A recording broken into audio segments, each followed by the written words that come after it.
Donc là, je vais fermer cette image-là et on va travailler sur le portrait.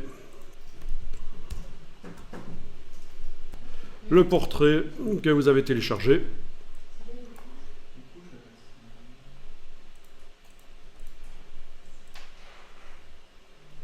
Voilà, touche F, je passe plein écran. Et j'ai la palette des calques. Donc dans un premier temps, on fait tout manuellement. Alors ce que je vous propose là, c'est une manière de faire. Il y en a d'autres qui existent sur le web certainement, des tutos qui vous expliquent ça. Et à un certain moment, je vous demanderai de faire une recherche et de voir si vous trouvez des manières alternatives d'obtenir ça.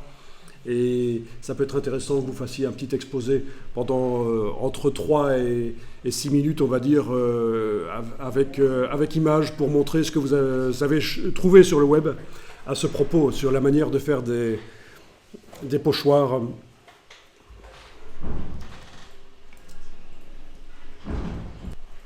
Alors voilà, vous avez ouvert l'image dans Photoshop, on va double-cliquer sur le calque d'arrière-plan pour le déverrouiller.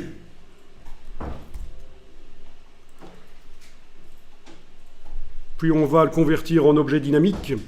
Menu calque, objet dynamique, convertir en objet dynamique, ou alors par le clic droit bien sûr, clic droit, convertir en objet dynamique. C'est ce qui va nous permettre de mettre un filtre qui sera modifiable. Un filtre qui est mis sur un objet dynamique apparaît dans la palette des calques, il est modifiable.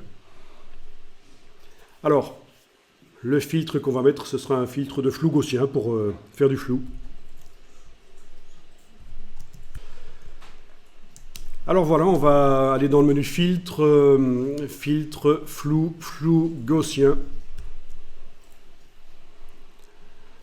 Donc peu importe le réglage au départ, puisqu'il va être appliqué de manière modifiable. OK, il apparaît là. Voilà, et on voit que c'est devenu flou.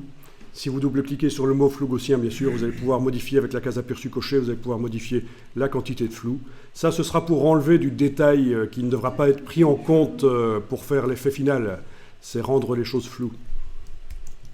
Voilà. Donc, flou gaussien, on double-clique dessus, le filtre est modifiable. Parfait. Alors, gaussien, ça veut dire quoi au passage? Je vous le montre ici. Gaussien, c'est une fonction mathématique. Donc, en gros, c'est que pour chaque pixel, eh bien, Photoshop va insérer des couleurs qui viennent des pixels avoisinants. Et les pixels les plus proches, ben voilà, il va mettre pas mal de couleurs qui viennent des pixels les plus proches. Et plus on s'éloigne, plus les pixels sont éloignés, moins la couleur va intervenir. Vous voyez, c'est pour ça qu'on appelle ça un flou gaussien. Ça répond bêtement à cette courbe